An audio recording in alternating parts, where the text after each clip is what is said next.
Okay, it's 5. If anyone's viewing, hello. I have the chat open, so just let me know you can hear me and you can see everything going on here. We'll give it a few more minutes before I get started. Mostly this is just to kind of run the panel, get a feel for making sure it's good lengthwise, that I have a feel for saying it and stuff. And I submitted it to Techo and I submitted it to CCE. So we'll see if anyone takes it. Hey, Shannon, perfect. Hey, thank you for joining. All right, awesome. Yeah, no worries at all. I know. I am very empathetic to the I have work mentality. So, yay, thank you for swinging in. I'll give it a few more minutes to see if anyone else is going to stop by here. But, yay. Okay, cool, cool, cool. Awesome. But like I said, so far, I've submitted this panel to two places. One is CCE, so Colossal Con East. They're not very panel savvy. I think they'll take pretty much everyone. I've wandered by with like two kids just acting out like Homestuck fan fiction. Hey Jose, how you doing? Thanks for joining. Awesome. Yeah, so that one's not too hard to get into. I do my animals and anime panel there a lot. Techo's a little trickier. A lot of people like to do panels at Techo. My animals and anime panel got rejected there last year. Well, like, waitlisted. I don't take offense at that, but it's just a little more like competitive over there, I think. Also, Techo is very cosplay focused. They have like good judges. They have like a masquerade and stuff and a lot of panels. So I'm not 100% sure if that one's going to get in, just because it's like, well, you can submit a panel, but we also have, like a judge, and the judges come with the idea of, doing a panel. So we'll see. It was unfortunately too late to submit this to Momo. I did submit animals and anime to Momo, but that one is unfortunately it got waitlisted again, which is fine. I mean, I at this point with that one, I just kind of like do it because I'm like, it's a good panel, people like it, it's tried and true. I get into the con, for free, which is fun. So I don't take offense at that because I've done so many times there that it was just like, we want someone else to do a panel. I think that's perfectly fair. So yay. All right, like I said, I'm gonna give it till like 5 o'clock just in case people stumble in, but it's all good. It's all good. Um, I'll probably like submit this for AWA because despite a lot of kind of gripes with it in the new location and everything, they are very panel focused, and I like that. If you've ever submitted a panel to AWA, like they take it very seriously. They're like, we want to see an outline, we want to see a PowerPoint presentation going on. And they're pretty serious, and that was kind of a big reason I like put this together, because I was like, I don't want to be like, oh cool, I got a panel and then put it together in 5 minutes, like my friend Jamie does, who just sort of shit posts, and he's just like, I'm doing a panel on Shrek, I am. And then 5 minutes like before the panel, he's like, "Oh, time to open up me PowerPoint." Jamie is British, so that's why he sounds like this in my imitations of him. Yay! All right, got a few more people, a few more viewers. Thanks everyone, appreciate that. Like I said, I just want to give it a little more time here, uh, just to kind of see who swings by. I know 5 is a little early for most people, especially if like people are checking this out on the East Coast or on the West Coast or something. Though I don't know, maybe we'll get some people from Europe. That'll be fun. But I have a few endeavors I need to do this evening, so I'll do for that. Yay. All right. Well, we got 6 people here. Hi y'all. Feel free to use the chat if you have any questions or anything. And yeah, let's get started here. So this is the debut of my newest panel. How do I pee in this? The logistics of getting into cosplay. Um I'm hoping the title alone gets me considered, but we're all gonna find out together. All right, cool, cool. All right, so a little bit about me. Who am I? Why am I qualified to do this panel? So my name is Emma, and I have been cosplaying since pre 9/11, just to give you an idea of how long I've been doing this. A couple other slightly more logistical things, I guess, tangible evidence that I can run this panel. I have a certificate in costume design from Los Angeles College theater academy, was basically conservatory for 2 years, and kind of learned a little bit of sewing, but also kind of learned about like design, fabric choices, the whys and wherefores, how to deal with theater kids, which I'll probably never do again, quite honestly. If that taught me anything, it was to never do anything involving theater again. um, but I did do it. I'm a former costumer at Universal Studios Hollywood, and once again, that taught me a little bit about how to sewing and taught me I never wanted to do. Jen says there might be people in the audience who haven't been alive as long as you're cosplaying. Oh, absolutely. I will. I'll follow like mutuals at cons. People come up to me. We'll trade Instagram handles, and I'll see a couple of their costumes.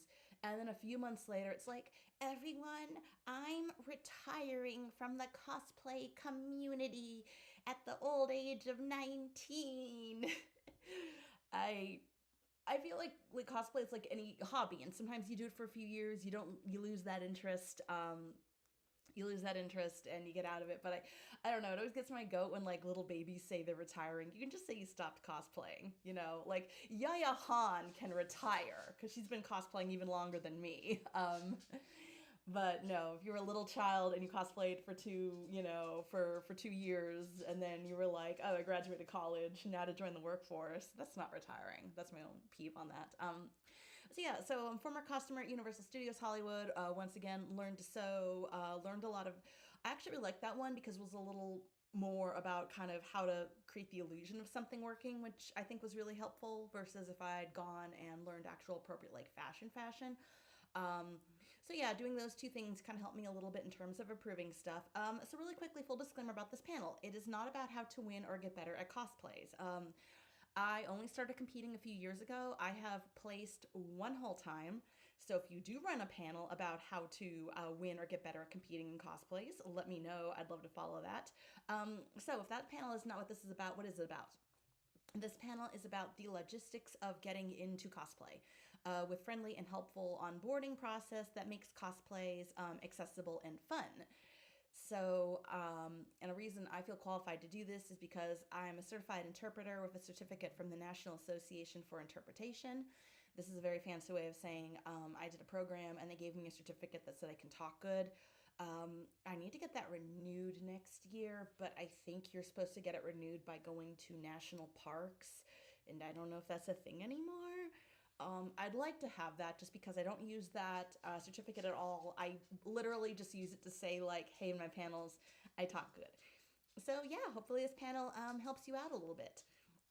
So first things first, I'm in a couple cosplay discords. I do a couple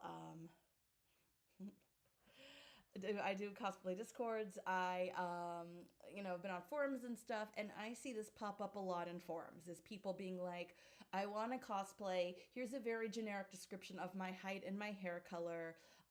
Who should I cosplay? Please help. So I guess that's the first part, right? You want to cosplay, but who do you cosplay? So a little bit into going into that. Ahem. So these are some choices I have done based on who I wanted to cosplay. So I loved the character. I was a huge JoJo fan back when I did Jolene. Loved the design. My husband got me into Macross Frontier, and I loved all of Cheryl Neme's costumes and really wanted to do them. Or just maybe perhaps you just want to suffer and you just want to do a costume that really pushes and challenges you.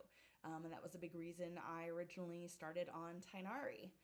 So those are reasons I have chosen a character cosplay. You're going to notice a trend of all those. It has nothing to do with my body type at all.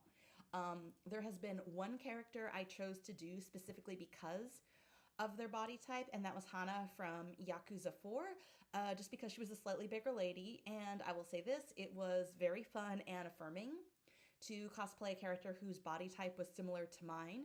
But I'm going to say this, you're going to notice when I kind of reached out to people and said, hey, send me a photo if you've cosplayed a character of the same disability or body shape or skin tone of you.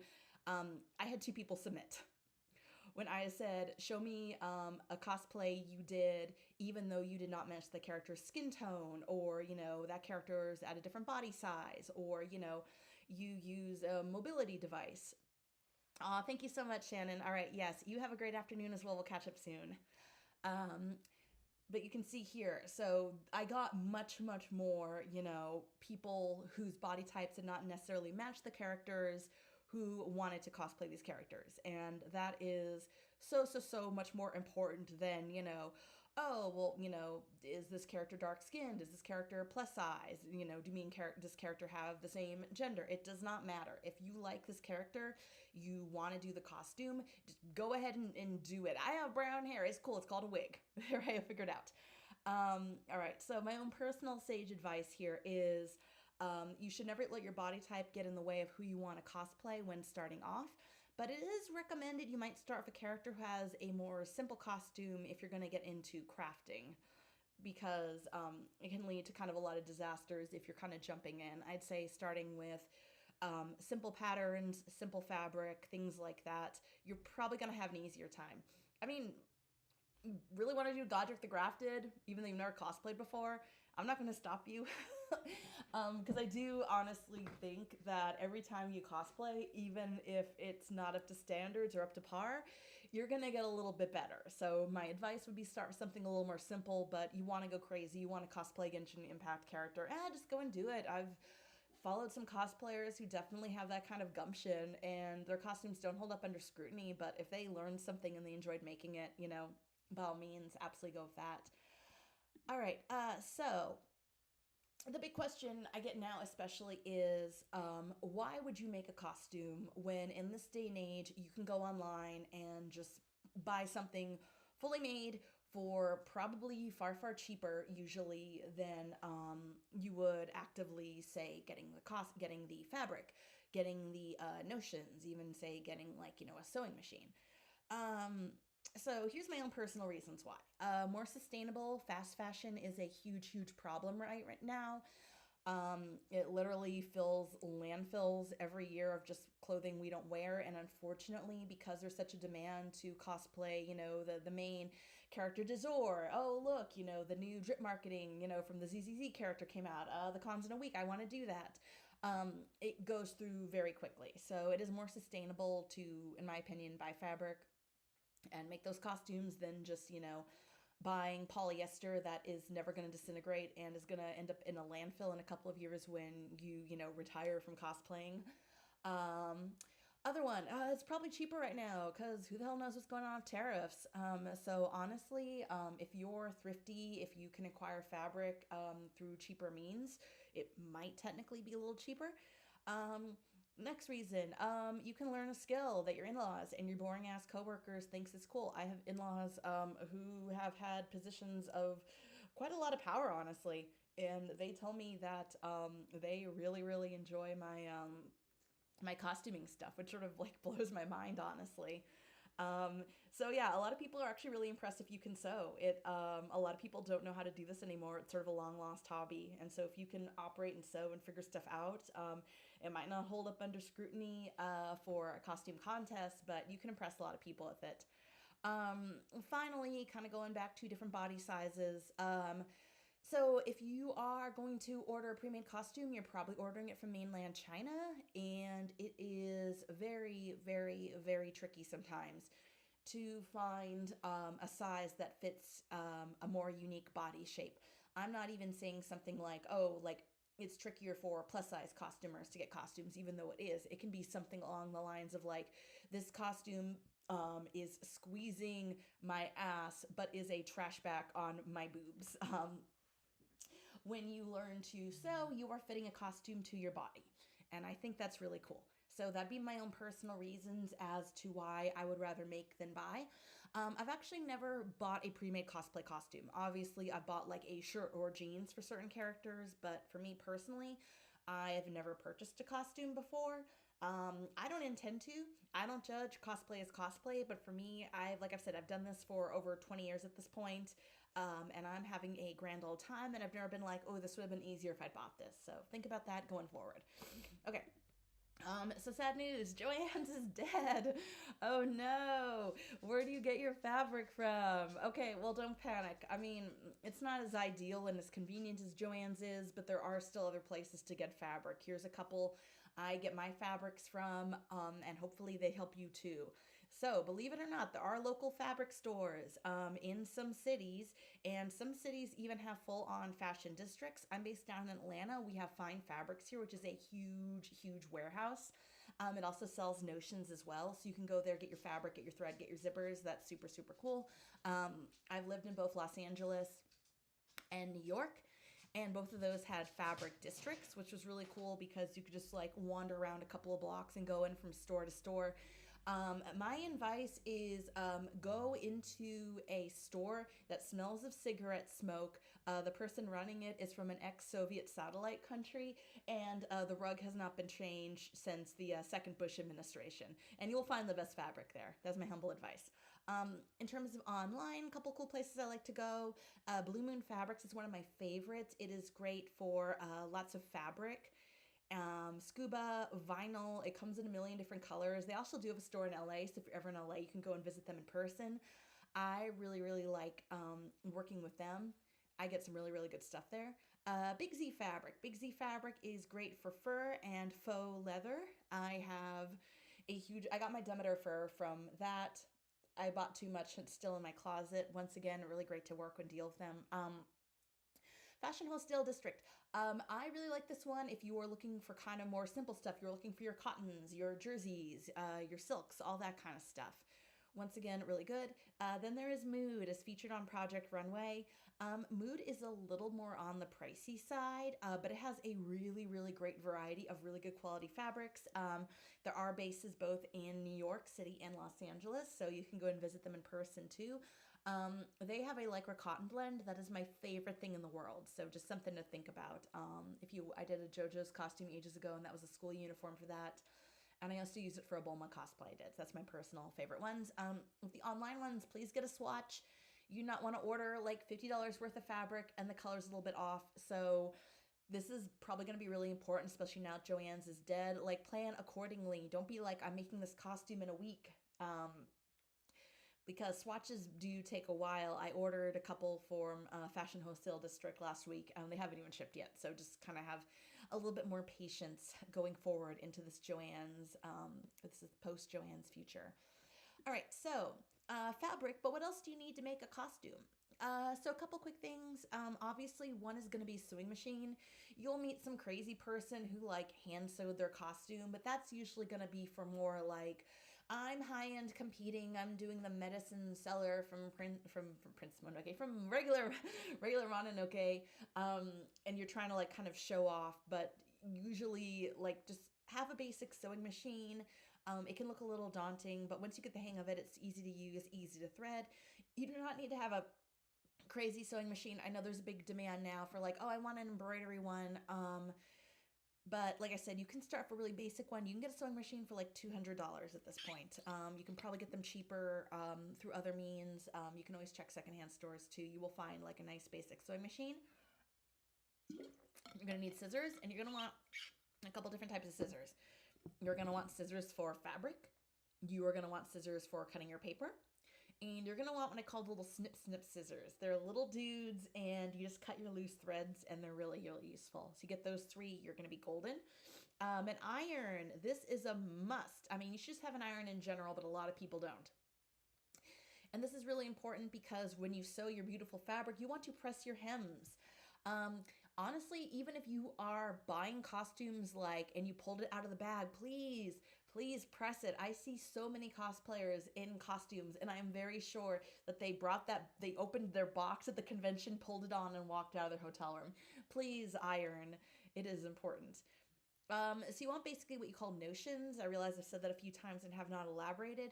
Notions are sort of things that help you sew. They're not fabric. So they are needles and threads and zippers and hooks and eyes, all that stuff. You can get it in bulk. I would highly recommend getting stuff in bulk. If you buy hooks and eyes, you're probably going to need hooks and eyes later down the line. Finally, and this is a little more for the more kind of foam smith stuff, EVA foam, you can get it for pretty cheap, and an X-Acto knife to help cut it. I think it's worth declaring that I think there's a big fear of I need to have the most high-end fancy equipment to be a real cosplayer. and you do not. I have seen cosplayers place who intentionally like thrifted fabric, like went to like the Goodwill and used bed sheets and they like placed, you know.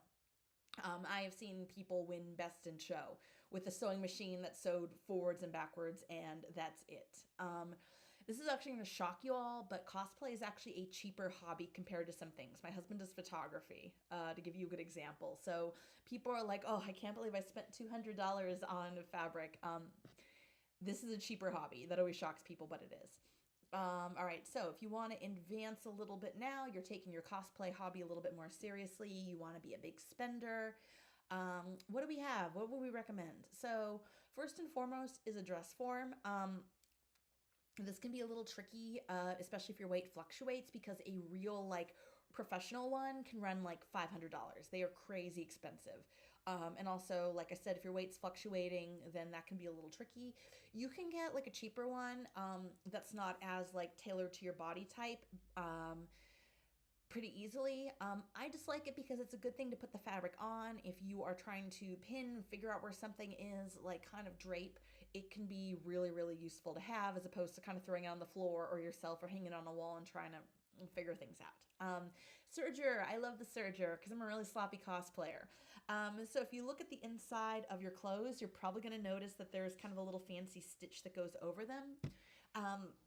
Your regular sewing machine is going to have one needle and two spools of thread. Your serger is going to have four spools of thread and four needles. And this basically is good for two things. It can prevent your clothing from fraying.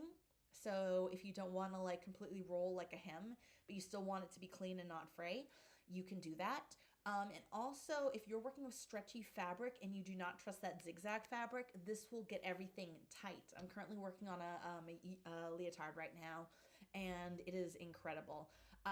Sergers can once again be something that look really daunting to kind of thread and get started, but just make yourself do it a couple of times. You'll be a serger threading pro. Other fun things, HTV cutters. I like the HTV cutter. Heat transfer vinyl has been a really popular thing recently in the cosplay world, just because it's going to help you kind of with little designs, logos, kind of elaborate things. Heat transfer vinyl comes in every single color of the rainbow. You, in theory, could make a stencil and cut it with your X-Acto knife, but getting an actual color cutter is a little bit easier and it's going to save you some grief. I really enjoy that. Of course, finally, 3D printers. There's a lot of hullabaloo about 3D printers now, if they are cheating or not. I would say it sort of depends on how you use it, honestly. But also kind of going back, if this is just a cosplay and you want to cosplay like, a little example here, my little Genshin Impact vision. This is 3D printed. Now, I did draft this myself, but if you don't want to deal with that, you want to buy a file from, from a company and just do that. I think that's fine.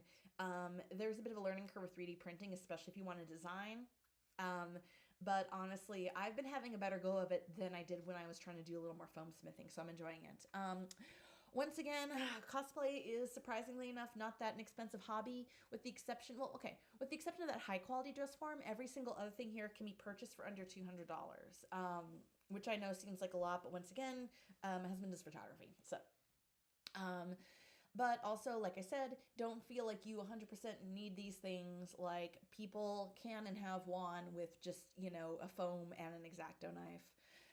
All right, so back to the sewing aspects of it. So let's say hypothetically you want to cosplay Freerin. Yay! Where do you get your pattern from? So you can get your patterns from a couple of different ways. There are now companies that actively sell patterns. They usually kind of change the name so they don't get struck of a copyright hit. So they'll be like, Elf Lady. But the design's obviously Freerin. This is really cool. You don't have to modify or kind of trick it. It's what's supposed to look like. The downside of these guys is they don't tend to come like physically. You will have to get that printed out either on your own printer or be like me and run down to the Office Depot and get that printed. There are a lot of reputable companies, but there are also, unfortunately, a lot of AI scams. So just do your homework. Make sure that a pattern drafter actually drafted the pattern you're purchasing, not a computer. Regular patterns, commercial patterns you can modify. These ones are probably your cheapest option. You can get patterns for super, super cheap. Back when Joann's was around, you could get a pattern for like $3, and that was super cool. And then you just gotta go and modify them. Obviously, that's a little bit more work to kind of learn to modify them. Um, so you'll definitely want to do some mock-ups and make sure that they're solid. Also, commercial patterns can be a little bit wonky. My personal advice, if for honestly any pattern, is cut larger than your body size, and then you can take it in. Because you can take in costumes, it's a lot harder to take out. Draping. Draping is probably the cheapest. You don't have to print, you don't have to do a pattern. You just get some muslin and just start wrapping it over that dress figure of yours. It won't work for super complex pieces. It's probably better off for things like dresses and whatnot. Probably not going to help you, say, like pants or anything, but it can be pretty good in a pinch. Finally, there is pattern drafting. Pattern drafting is probably the most 100% way to get an exact pattern that you want that fits to your size perfectly. Um, Unfortunately, it is a level of suffering normally reserved for those who have committed war crimes. I despise pattern drafting. I have the mathlexia. I struggle with it. But I will say this too: if you learn to pattern draft and you can pattern draft, that is a gift. Like that is a incredibly, incredibly amazing talent, and I would definitely encourage you all to look into that if you are good at the maths. All right. So let's say you got your costume together, but you got some cool accessories or props. How are you gonna glue them? Okay. So you probably hear this a lot from the cosplay community. Don't use a glue gun. Why should you not use a glue gun? Well, because glue guns basically bond through the heat of the glue, but once it hardens, it's super easy to pull off. It can work for certain types of fabric, but obviously that should be for really simple attachments that are going to be temporarily held or covered up by something. You don't want to say like hot glue your hem or something. That's just not going to look clean. And like I said, a lot of accessories, glue gun, unfortunately, hot glue can kind of cause things to fall off. What should you use? You should use lots of toxic glues. Full disclaimer, toxic glues, they're not safe. If you are using them, please use them outside, use them with gloves, use them with respirator. There's a lot of cosplayers who talk about this a little more elaborately than me, but please like check the labels, read the warnings, make sure if you're utilizing these things, you should use them safely. So Easy 6000 is one of my personal favorites for bedazzling jewelry. This stuff stays together really, really, really well on fabric, and I really like that. Then we have super glue, which oddly enough does not work on a lot of things, but it works incredibly good with 3D printing. So if you're trying to get 3D prints together and they're relatively small, super glue is super useful, huh? And then we have contact cement. That one I recommend primarily for foams and attaching faux fabric kind of over the foam. And that one is super good. Little fun fact about it: it has to like set for a little bit first, like 15 minutes. So don't put it on and then try to slap it together. It will not work.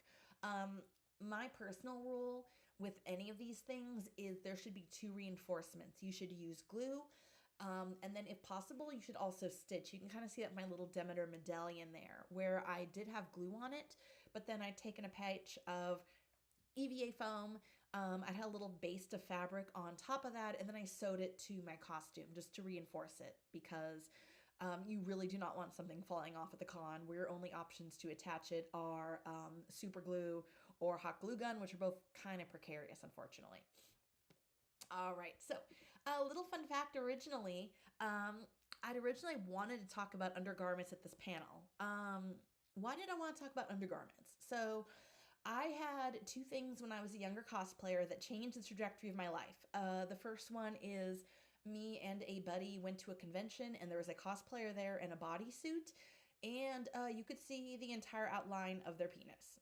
I did not think this was intentional. They were obviously kind of a younger cosplayer, but it was something, if I came up to my friend and mentioned this, like, they will still remember. They're an adult with a wife and kids now, and they still remember this. And the other one is I was at a different convention, and there was a cosplayer cosplaying Mai from I want to say Fatal Fury, who's supposed to be very sexy. And her panties were showing, which is appropriate for the character, but they were those like Hanes panties that you buy in a pack. And I just thought to myself, there has to be a better way. Underpants are, your foundation is just as important as the rest of their costume. So we're going to talk about underpants a little bit. Yay. Okay. So first things first is binders. Full disclaimer, once again, do not bind your chest with bandages or duct tape. That is not safe. You cannot breathe. It's not worth smushing your boobs. Buy a binder. You can get them for pretty cheap. I kind of outsourced on Reddit with both people who cosplay as male presenting characters and also the trans masculine community. So this is what I've gotten. So there's Flavant. It is queer owned and operated. It is made of transgender, non-conforming folks in mind. So that's super good. There is Spectrum, that it's in UK. It's also trans owned. And a lot of people also vouch with Underworks. Underworks is not designed for gender non-conforming individuals. It's designed in mind for post-surgeries from cis patients. But many people who cosplay as male presenting characters and even people in the trans mass community do swear by them. So these are some go-tos. For me personally, I haven't found an ideal binder just yet. And what everyone will tell you is your mileage may vary. What looks wonderful for one person might not be ideal for them. So don't be afraid to buy a couple binders and kind of, figure it out until you get one that like you're comfortable in. Okay. And the other one is kind of the opposite for individuals who do want to show off their breasts, and those are bras. So in 2010, a study from Sports Medicine Australia showed that 80% of all people wear the wrong size bra. Don't be a statistic. Get fitted properly. So high-end department stores like Nordstrom's and stuff, as long as you're comfortable being topless in front of somebody, they can actually professionally fit you, but you can also professionally fit yourself if you're not comfortable with that. So one, make sure that the bra you are normally wearing in your day-to-day life fits you and your bosom. There is also a whole bunch of different types of bras. If you do not want your bra to show, there's probably alternatives. Along with strapless bras, there are bras that plunge, so they go kind of low. There are racerback bras. And there are kind of low-fitting bras. So don't be afraid to find a bra that goes with your costume. A lot of us are now into Genshin cosplay, and Genshin's favorite thing to do is have a character wear a backless outfit, which is probably very sexy and probably good for gacha poles, probably terrible for people who do have breasts. And one of my favorite things I ever saw was a cosplayer cosplaying Yae Miko, and they had just worn just basically kind of a nude top under the costume, so it could still be backless, but give them a little bit of support. So there are options out there, and they tend to be good. Okay, so other parts. So dance tights. I love dance tights. I'm a big advocate, true believer for dance tights.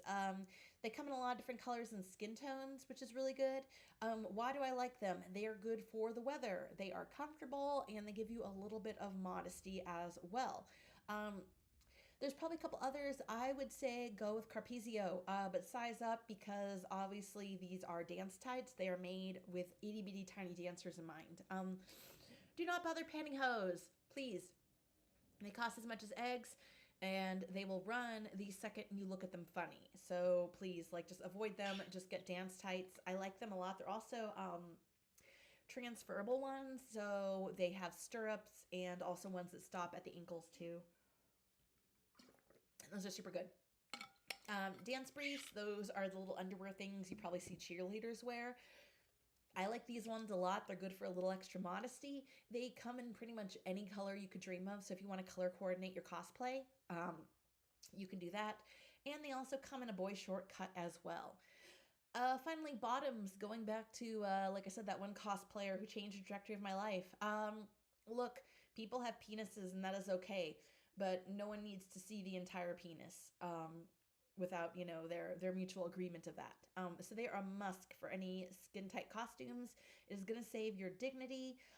It's also going to prevent, a lot of these are meant for sweating. So on top of that, it's also going to prevent swamp butt. And it's also going to prevent chafing at those summer cons. So that is super, super important. There's two variations. There's dance belts, which are basically essentially jock straps. But there's also compression shorts too. And I would highly, highly recommend both of these if you are wearing a tight fitting costume. All right. A couple other fun things I like to talk about with my costumes here. Let's see. Where do you want to put your stuff if you are in costume and you don't want to carry a backpack? So, a couple things I have done previously when I want to haul my stuff around at a con. Does your character canonically have pouches? I did that for Vueko. You can also make a pouch that matches the character's design. You can see that with Demeter there. In terms of attaching, I like to use snaps. That tends to be the most sturdy. But you do run the risk of that falling off in the middle of a con, which is a huge panic. So I'd also put an elastic band on that if you can, just for a little extra enforcement there. You can also make pockets because we're all learning to sew now. Hooray! So now you've learned pockets, and that is super, super cool. Um, and also my own personal favorite utility pouches. I really like these, especially if like I am cosplaying a character where I can kind of easily put that on a belt and kind of tuck it behind me. The characters who I use my utility pouch for are Freerin. She has a little utility pouch that you probably wouldn't even notice unless you were looking, and also the boss from Metal Gear Solid. These utility pouches can be found at any army surplus store, and I really, really swear by them. And you can just fit them on any old belt you want, which is cool too. All right. So we have shoes, footwear for your cosplay. Um, Once again, my own cosplay history. When I was very young, I wanted to cosplay Yuna from Final Fantasy X, and Yuna has some boots. And I just went on eBay and bought big black boots. I didn't consider the heel, but the thing was, I am very socially awkward. I hadn't had a huge interest in wearing heels previously. And now suddenly I was trying to walk around in 3-inch heels, and that was a very bad idea. Um, so I would say this, if you're interested in wearing a character who has a heel, probably do a little practice, and make sure that that is a heel that you are able to walk around in. It's also important to consider that cons are an all-day affair. You are probably, in a hotel 5 blocks away. You don't want to be that poor person walking around barefoot at the con because you just could not stand in your shoes anymore. So even if the character canonically has higher heels or more stiletto heels, it might be beneficial just for the con and comfort's sake to do a slightly lower heel, especially if you're not used to walking in heels. Um, in terms of shoes I like to recommend, simple black shoes. These are called character shoes for the theater kids. They know about these. They are versatile. They are comfortable. The heel is not too high. And they actually really go great with any idol or school uniform cosplay. So they're nice and simple. I would definitely recommend just getting a pair of those, especially. Um, all right, another kind of cosplay trauma thing is the countless, countless Inuyasha cosplayers I would see at cons who are barefoot, and also constant Ed from Cowboy Bebop cosplayers who are barefoot. Ew, ew, ew. Don't. That is gross. Do not give yourself hookworm at the anime convention. You have options, friends. You have options. Similar to the dress shoes. You don't need to have dirty sneakers. You can have options. What are your options? Let's see.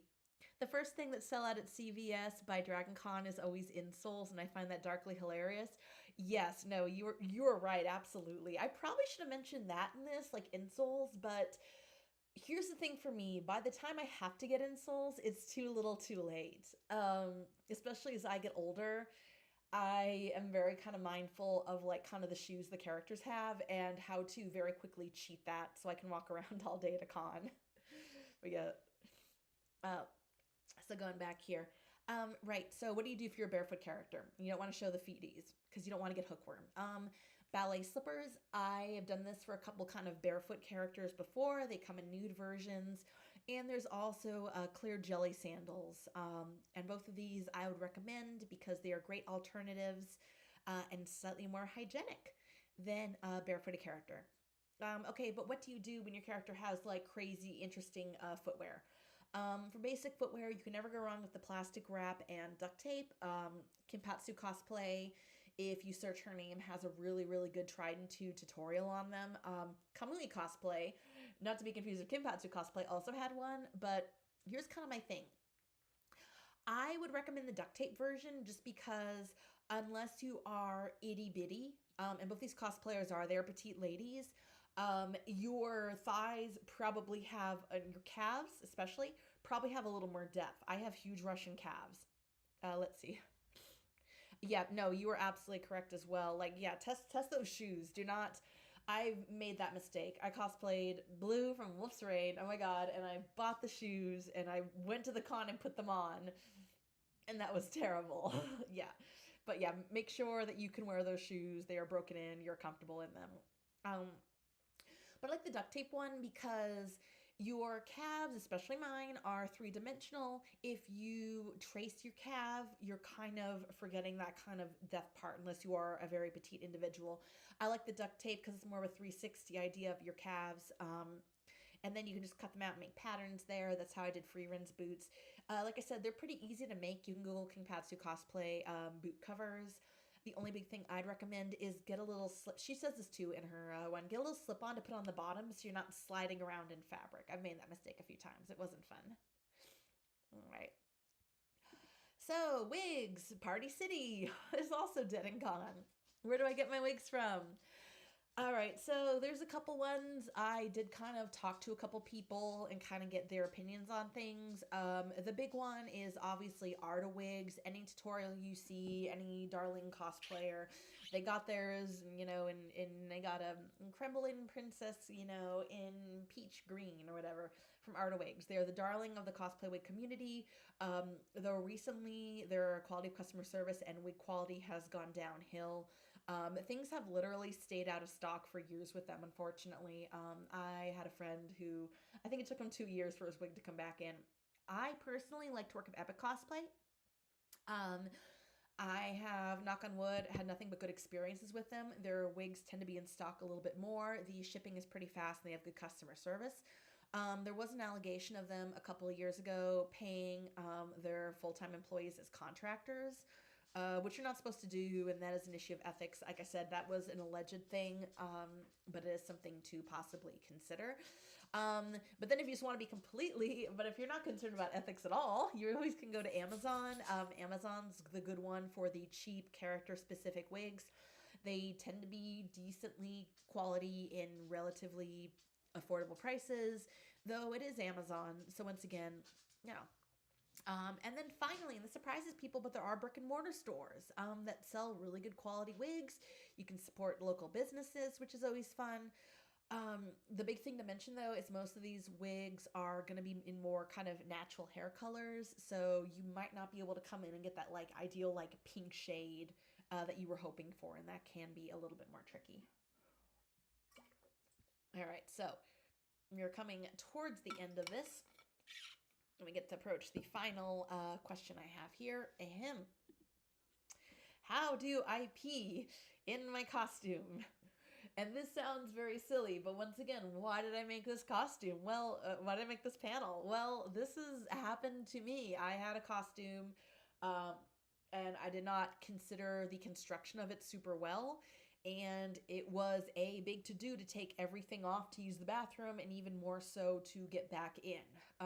I also have had a friend who I love dearly, but we were cosplaying, and I got a text from them saying I can't get back in my costume and there's no one in the hotel room to zip me up. So I have to do something else today. So, basically, I mean, you might need a little help getting into your costume before the convention. People have armor pieces, people have corsets, people have things that need to get zipped up. But your bodily function is important. And your costume should be designed in a way where you can use the bathroom unassisted and get back into the costume unassisted. Please do not give yourself here's the thing at the convention, right? Everyone says drink water, drink water. So it's a bit of a problem. You want to stay hydrated at a convention, and you don't want to give yourself a UTI at the convention. Ergo, you're going to drink water, and ergo, you're going to pee. So this sounds really silly, but believe it or not, it is really important to be able to pee in your costume, and a lot of cosplayers struggle with this. So I put together some potential costumes, where you go, how the hell would they use the bathroom in that? So Sailor Moon. My favorite thing in the world is snaps at the crotch. I love them. Kind of like the onesies little babies have. Just do that for any leotard costume. Your skirt and your thighs should cover like the snaps. And just do that again. It is Sailor Jupiter. I said Sailor Moon just sort of like in general, generalization of the Sailor Guardians. Yes. But my point is, if you're making this costume, you probably want to put snaps at the crotch. What do you do when you have a big, beautiful ball gown? I actually learned this from my time at the theater academy. And basically, what you want to do is pull everything up and then flip it over your head. Like you're pretending to be a ghost, and then sit down and pee. And that sounds very silly, but this is what you do. This is how you pee in a big ball gown. This also works for a hoop skirt too, because they're collapsible. Just flip everything up and over your head, and that's how you pee. Jumpsuits are a little more tricky. I had a lot of people when I cosplayed the boss, like, how are you peeing in that? She was honestly not that hard. I took the gloves off, unsnapped everything, pulled down the jumpsuit. Boom. So once again, kind of consider your underwear so you're not completely like naked if you're taking a piss in one of these costumes. All right, what if you have a more complex costume like Asuka here? I would say you want to go with invisible zippers. Obviously, if the character has an obvious zipper, that's an easy way out, but invisible zippers can be your friends here. Definitely, like I said, test this. Make sure that you can get this on and get this off without like the assistance of a friend. Um, Also, something to consider is shapewear too. If you're wearing shapewear under your costume, you'll get ones and they'll kind of be the Victorian like ladies, like, oh, there's a little gusset for the toilet. Don't get that.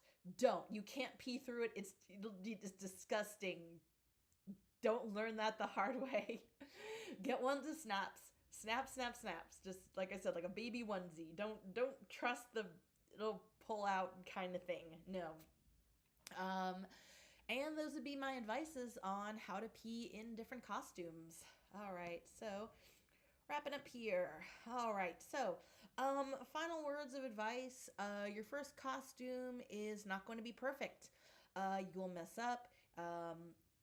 Your costume is going to fall apart probably through halfway through the con. You're going to have to take off your shoes because they hurt too much. You won't place in the costume contest. And that's okay.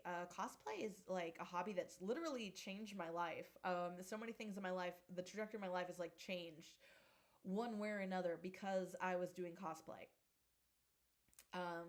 And it is also a skill.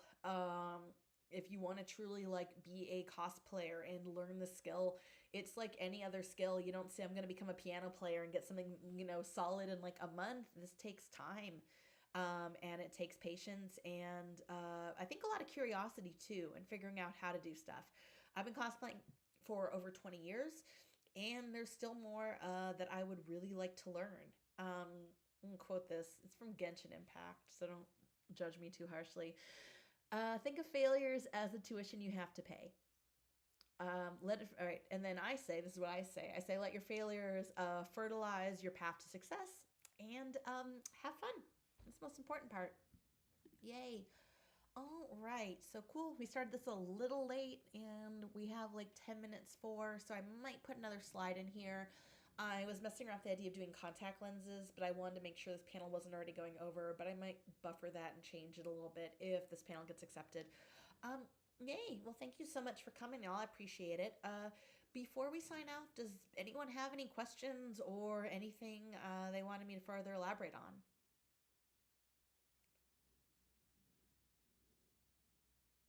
Hmm.